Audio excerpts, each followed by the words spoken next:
Welcome back to the Walleye Files, guys, and we have got a great podcast for you this week. We've got a 8-time National Walleye Tour top 10 finisher. He's got 5 top 10s in the National Walleye Tour, multiple second places, multiple high finishes and championships. He has fished every single National Walleye Tour event that has ever happened. He has qualified for every championship. From Bismarck, North Dakota, we've got Mr. Jacob Ell. Jacob's got a lot of great insight. He is kind of a ninja, kind of a quiet guy that I haven't had a lot of conversations with. But dude can catch him. He could flat out catch him. He's very adaptable. He's had a lot of success over the last 13 years of fishing professionally, and we're going to get right into it. So on behalf of my sponsors, Lake Effect Lures, Striker Brands, and Walleye Nation Creations, thank you very much for watching. Make sure you check out all 3 of those sponsors. They do great things. They are great people that run those businesses. And of course, they help us. And if they don't help us, we can't bring this stuff to you. So again, check out our sponsors. Please continue to like, follow, and subscribe to Walleye Files. Man, you guys are fantastic. You guys are great people. Anybody who follows, likes, watches, I can't thank you enough. But without further ado, Mr. Jacob Ell. All right, guys, welcome back to the Walleye Files. Jacob Ell, how you doing, buddy? Not too bad. Yourself? Oh man, I'm good. I'm super happy to have you on. Guys, in my personal opinion, one of the most underrated sticks on the National Walleye Tour, Mr. Jacob Ell. You are incredibly consistent, and we were just talking about this before we started. I had no idea that you have fished every single National Walleye Tour regular season event since it started. Yeah, surprisingly, yeah. I don't know how I keep going. It's been a passion, still a passion, and fortunate to be able to have done all of them. And I think that's what is really driving me to keep going. Is I have done them all, so might as well keep going until I don't make one of those championships. Hopefully that doesn't happen, but keep going, I guess. And you just happened to finish really well in championships. Like I think I did the math earlier. Unfortunately I didn't write it down in my notes here, but your record in championships, multiple top 10s, multiple top 5s, a lot of checks. Why, when the big stage is brightest, why do you excel? Is there anything that you can put your finger on that just makes you more successful than a lot of other guys? I guess I don't ever look at the numbers on that, but I fish them all, so it's just a numbers game. The more you fish, you should have better finishes. The more you do. I don't know if that's a good answer. I mean, I just love walleye fishing. I love doing this circuit that brings me to new bodies of water in different places outside of North Dakota, and just figuring out bodies of water and systems. And over the years, I mean, been doing it. This is 13th season. I mean, you end up going back to a lot of the same ones. So, I mean, just mentally having that information in my head and be able to, I mean, when I started off, definitely wasn't, I mean, it still isn't easy now, but once you've been on a body of water and get a lay of the land before you're able to go out there, it kind of just helps out mentally on what you kind of prepare for and what you can expect to happen. And I think just mentally it really helps kind of calm me down, but it's just kind of gives a better, just helps me out with figure out what bite is going on and dial that in more. So I guess in turn helps out with some better finishes here and there. Sure. How did you get your start? 2013, the National Walleye Tour is born. You hopped in the first event. You took 8th on the Mississippi River in the first ever National Walleye Tour event. where was your thinking? You were, we just talked. I asked you how old you are because like I said, I had no idea how long you've been doing this. You're 25, 24, 25 years old. What made you decide, hey, I'm ready to do this. I'm hopping in. So I did one FLW event as a co-angler in 2011 down in Pierce, South Dakota on Lake Oahe. And then the next year, 2012, I fished the entire season as a co-angler, which was great experience. I would recommend anybody that's just looking into it. Just that's a great route to start to kind of get an idea of what you're getting yourself into. One thing that I came across, there's a few pros that I ended up with that was like, well, if this is going to be like this, I might as well just go on the pro side and try this on my own. But then I also had, I would say 80% of the pros were fantastic. You learn a lot. You get to see new bodies of water. But then 2012 at Quad Cities, that's when they announced that it was the end of FLW, and they were announcing that National Walleye Tour. So it was kind of a perfect transition. I was able to have the time off with where I was working, and just decided to go all in on it, and still doing it to this day. That's awesome. You had a really nice year that first year. Were you? So this, like right now, you are traveling, I believe, with Bill Shimoda, Corey Heiser. You have a really strong team, a lot of knowledge. That first year, did you have guys that you were traveling with? No, the first couple of years, I just did it on my own, which is really hard to do. I mean, looking back at that now, those first couple of years, I was fortunate to have a good first season, decent first season. There was one that can't remember the third tournament. That was on Green Bay. Green Bay, yeah. Yeah, that one kind of kicked my butt. But then the championship, fourth tournament was on Devil's Lake, had a better finish there. But the second year, not so hot a season. But then the fourth tournament on Winnebago, ended up second there, and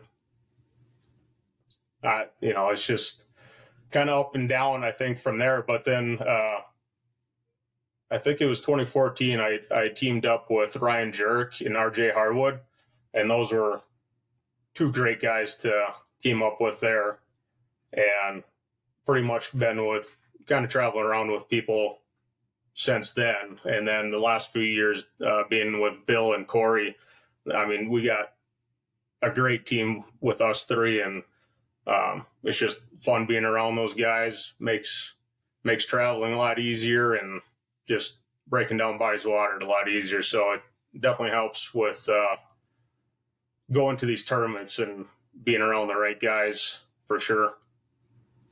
Yeah, I agree. I've traveled some events where I was definitely not with the right guys, and I've traveled some tournaments where I'm definitely with the right team, where everything just clicks.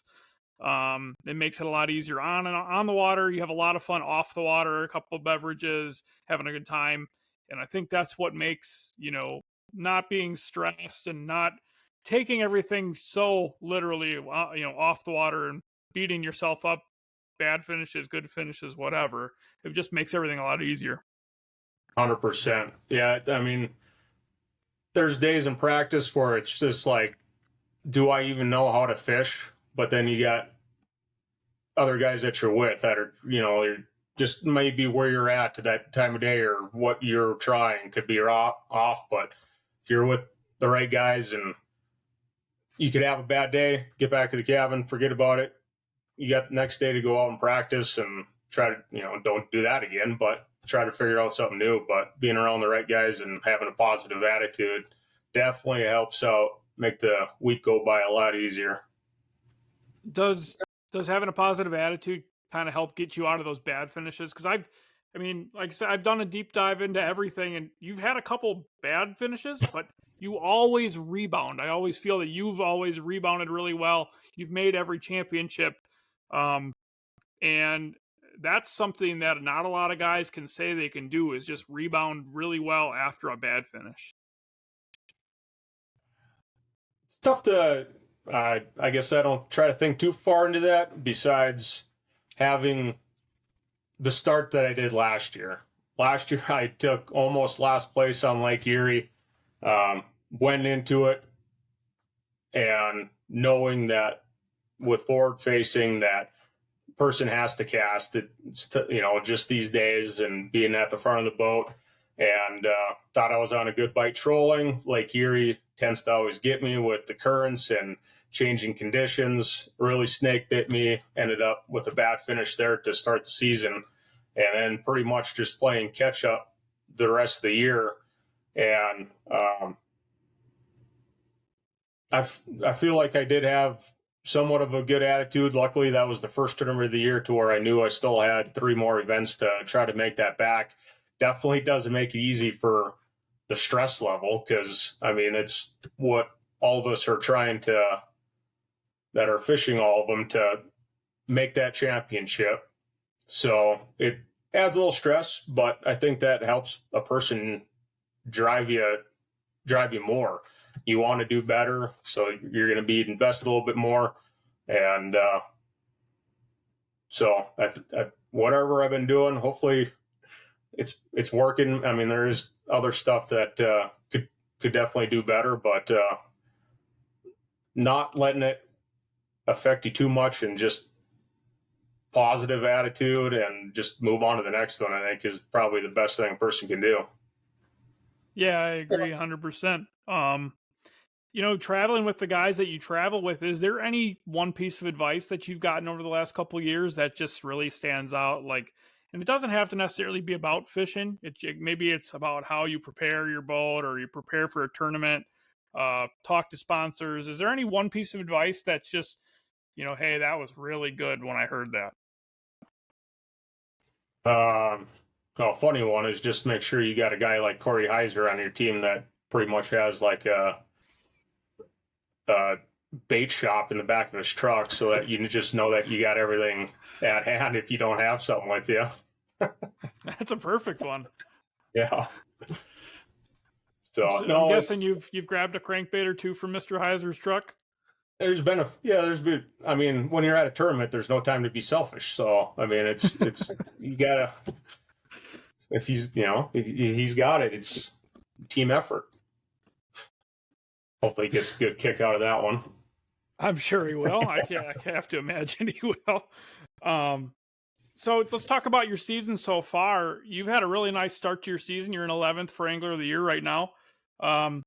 Coming into Alpena, another, it's an interesting event. It's not an easy place by any means to fish. And then going to Dunkirk, New York before the championship. Obviously, you're set up in a really good spot, but you got a big change from 2 river systems to 2 giant bodies of water. Yeah.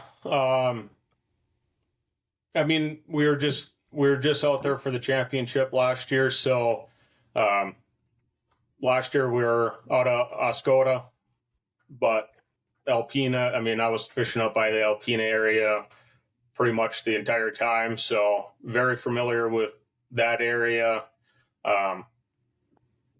Where the fish transition's at right now. I talked to a guy actually this morning that was fishing out from Alpena, and water's still really cold and not a whole lot of fish kind of out from Alpena. So, I mean, that's with any body water. You just kind of got to see where they're at. They're in a transition somewhere and got to find them. But it's the last, I don't even know what year that was that we were out of Saginaw Bay, but that tournament as well, I kind of feel like is around this time that I spent most of my practice. I was fishing around that area that time of year as well. So it's a cool area. I feel good. Not so much the time of year that we're going, just, the 4th of July and not being with the family then, but it is what it is. But once we get out there, I think it's going to should be a good time. And then Dunkirk on after that, which I try to just worry about one at a time, but Dunkirk's another one. I mean, from Bismarck to out there, I know other guys got a lot further drive, some guys from Montana, but I mean, once you get that drive, my biggest thing is just the drive and getting out there. But once I get out to any event, it's kind of a completely different mentality. It's I don't know. It's more so the drive to get out there, but once I'm at any body of water, I'm looking forward to it and finding out what's going on out there. Sure. What is your biggest confidence bait, man? I gotta know, because going into some of these tougher events, I think a lot of your bite falls back onto what you're confident in. What are you confident in doing? Well, it's before. I mean, just nowadays, it's a jig and a crawler. I mean, this time of year, anywhere you go, and it's works everywhere. But I mean, before forward facing, it would still be a jig and a minnow or jig and a plastic. I'm fishing, grew up in Bismarck, where I'm born and raised, and fishing the Missouri River here. I mean, we're very fortunate here in the springtime, and we South Dakota does a heck of a job on their fishery, and we get to take advantage of that in the spring with some giant walleyes. But Yeah. just jigging a minnow or jigging a plastic is my go-to. But I mean, these days with there's so many baits out there now that a person can get overwhelmed on doing anything. But it's I would say a jig with some meat on it or plastic is probably my go-to these days. So does that confidence transfer over as far as in a tournament? When you walk into a body of water, it's just, how do you break down that body of water? Obviously you've got a team we've talked about, but when you show up at a new body of water, what's your guys' mindset as far as breaking down water?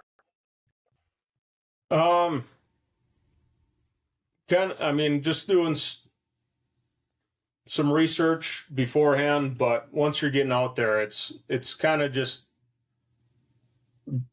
early on. And one thing I've learned over time is, like, I just went out, started fishing right away, and rather than taking the time on that first day and a half of driving around and just getting a feel for water temperatures and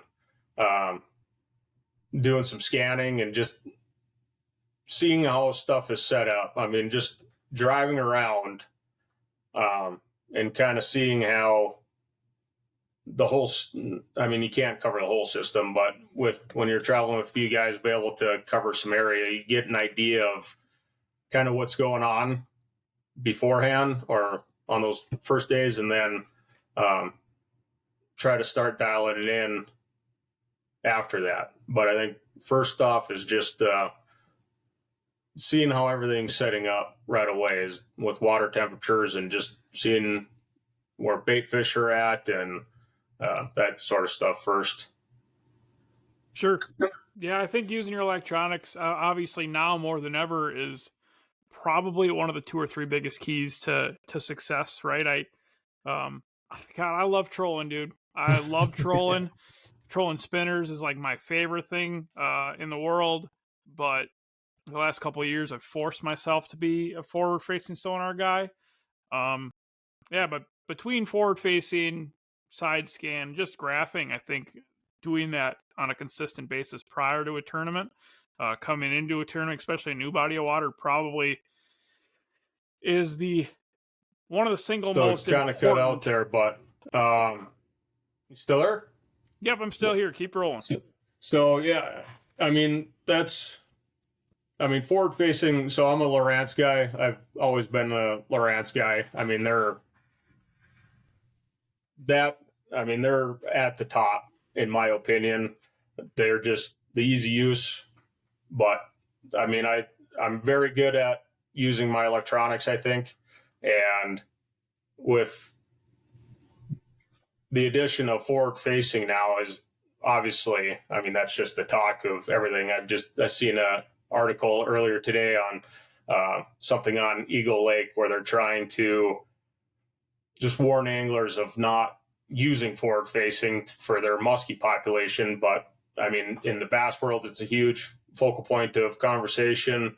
The walleye world, not so much. I think most of the guys, I think some guys would probably prefer not to have it, but I would say the majority, it's what you got to have and use. So that has changed a lot. Like me personally, I felt like I was pretty good at pulling spinners, not open water, but like pulling spinners on structure and stuff. That was kind of been my go-to. But now with forward facing, it's just adapting and learning using my active target to just see what fish are doing. And it's so cool to just watch and be able to see what they're doing, what they don't like, and you'll very quickly see what they don't like. But just utilizing it in all sorts of different applications. I mean, a lot of guys just in front of the boat searching, but a lot of it I've been using, even pulling spinners, having it at the back of the boat, seeing what your spinners are doing out the side of the boat, or what your crankbaits are doing. It's amazing how many fish will just come up to a crankbait that you're just pulling, not do anything, put a little action on that crankbait, whether you're twitching or whatever, and that's all it takes to get a bite. And before, if you just have it sitting in your rod holder, not watching it, it's who knows how many fish you had come up to it that wouldn't finish. And now you're able to watch them, do a little bit more with your bait, and get more bites has been really cool to see the last few years. Yeah. So we've talked, we were just talking about forward facing and other things in the industry. Well, where do you see the industry now and then the next handful of years as far as changes, and what can we do to make the industry better, to make walleye fishing more exciting, to make it more, to make it a better, I don't want to say happier atmosphere, because I feel like there's a little bit of animosity sometimes between a lot of guys. It's such a touchy subject with some people, but I mean, myself is just embracing it. Like, it's here.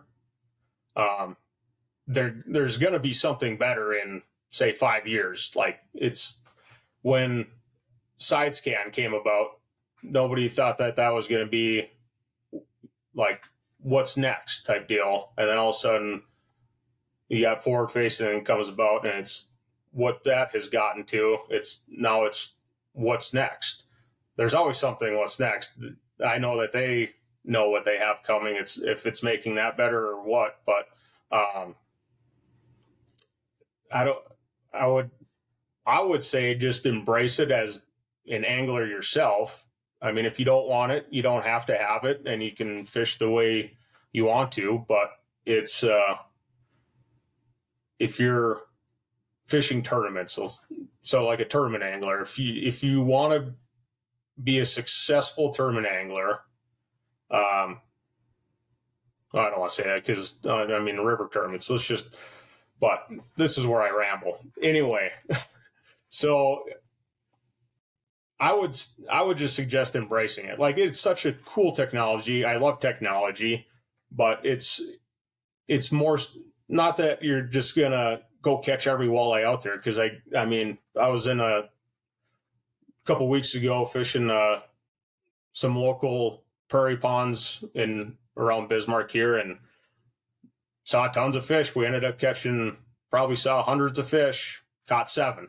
So it doesn't guarantee to catch anything, but it shows you, and you're able to learn off that, and maybe, hopefully make yourself a better angler. But I would, rather than people going back and forth on social media, I wish I, would hope some people just, if you get, like your mom always said, if you don't got nothing nice to say, just don't say anything at all. But I would say just embrace it. If you don't want it, that's fine. If you're thinking about getting it, I would say definitely get it. And I'm pretty sure you won't be disappointed in that. Yeah. Yeah. My dad and I just filmed, just threw a GoPro up. My dad and I fished together a couple weeks ago, and he, like I said, he's a PWT FLW guy from back in the day. He does not use it. And he's got one. He hasn't even put it on his boat yet. He uses it for ice fishing once in a while. Talks about how he's not a huge fan of it. And we got in the boat. The first fish we caught was 10.5, and he watched it kind of cruise along on the bottom. The next fish we caught was a 6. The next one was an 8.5, and he looked at me and he's like, "All right, I understand why this is here. I get it." But I agree. If you don't support live scope, if you don't like live scope, that is totally okay. But man, I'm gonna use it. I'm gonna use it because if I don't, the guys that have it and use it have a definite advantage over me. 100%. And I don't use it all. Like, I was just at my folks' cabin in Minnesota this last weekend, and we were just crappie fishing out there, just one rod, crappie fishing, troll around, catch a fish, go spot lock, and go cast on them. Don't have to use forward facing, and it was a blast. It's not something that you have to use everywhere. Like, it's fun to just go fishing sometimes, but there's times that it's not necessary, but it definitely is an advantage and paints a better picture of kind of what's going on, or if the bite's off, of possibly like what's going on, or kind of fish's attitude. So I think it's your own preference on it, but I mean, there's times that I'll go fishing and not use it as well. So it is what it is. Yeah. Let's see. Do you have any like idols in the sport? Like, for me, growing up around the competitive side of this, Tommy Scarless and guys like Dan Ploutz and my father, obviously, there's a handful of guys that I can point to. I'm like, those are the guys that, because of them, that's why I'm here. Is there anybody that you look at? I mean, you got Keith and Gary Parsons, Keith Kavaias. I mean, there's Ted Takasaki, Tommy Scarless, and those are guys that when I was growing up in it was PWT days, when they would have the championships in Bismarck here, and would have the weigh-ins at our Bismarck Civic Center and do the whole show. Those are the guys that you see, and I mean, when I was those are the guys I was seeing of. That's where I wanted to be one day. That's what I wanted to do. So I would say those guys are probably at the forefront. I mean, there's numerous other guys that even getting into this that I look up to now, still to this day, that fishing against, that I look up to them, and they've been around this game for a very long time, and it's what for them to be able to do what they've been doing for so long. They're doing something right, and they're good at fishing, but they're also good at promotions, which is one thing I'm not good at. But thankfully, I got a day job that kind of funds my hobby that I have. Yeah, your lifestyle. I get it. I am also a working class man that spends all of his money fishing tournaments. I get it. Yeah. Awesome. Well, before we close this out, dude, I gotta ask you. We usually close it out. What is one tip or technique or whatever, one piece of advice that you can give to somebody, somebody fishing from the bank, somebody fishing off of a dock? It could be somebody fishing just on the weekends. It could be me, anybody. That's going to make somebody else more successful when they get on the water. More successful. Change your baits more. All right. Probably something that I should take some advice to too. Sometimes I get stuck on catch fish one day on this, it's got to work the next, and just being open and just kind of diverse. And if it's worked one day, it may not work the next, and start with that, and maybe just be more willing to switch baits and try something new. Yeah, I second that. I think being adaptable might be one of my biggest downfalls. I'm not always great trying to think from my feet when my number one plan or my number one bait gets punched in the mouth. That's I think that's one thing that I also got to work on is can't get stuck on a spot, which I can grind with the best of them. So, which I wish I would have done at this last tournament. Second day, I fished where JJ won it, and there's a few of us there. Grounded out the first day, grounded out for most of the second day. Needed just one more fish for a limit, and that's been my goal. I don't know how many years. A limit every day. Ruined it on the second day last tournament, but there was a bite window that opened up that I heard right after I left that they were all catching fish again as soon as I left. So sometimes you got to grind, but sometimes, there was one of those times that I was just burning in my head that it's like, you got this other stuff, you got to go try it. And if I would have stayed, it wouldn't have happened. I would have kicked myself for not going and doing what I did. So, it's may work one time, may work the next, but you always have to stay open-minded. Yeah, and it's a big game of decisions. We've talked about it on this podcast a whole lot. People who make the right decisions are the ones that are most successful. That's 100% of the time. Unfortunately, I've made a lot of wrong ones. Luck. A lot of luck. A little bit of luck wouldn't hurt. Awesome. Jacob Ell, we appreciate you for being on. Guys, if you like Jacob, make sure you follow Jake on the National Walleye Tour. His next stop is in Alpena, Michigan here over the next couple of weeks. If you enjoy this podcast, please like, follow, and subscribe to Walleye Files, TikTok, Facebook, Instagram, YouTube, and Spotify. We appreciate you for watching. Jake, we appreciate you for being here, brother. Hey, thanks for having me on. Awesome. Thank you.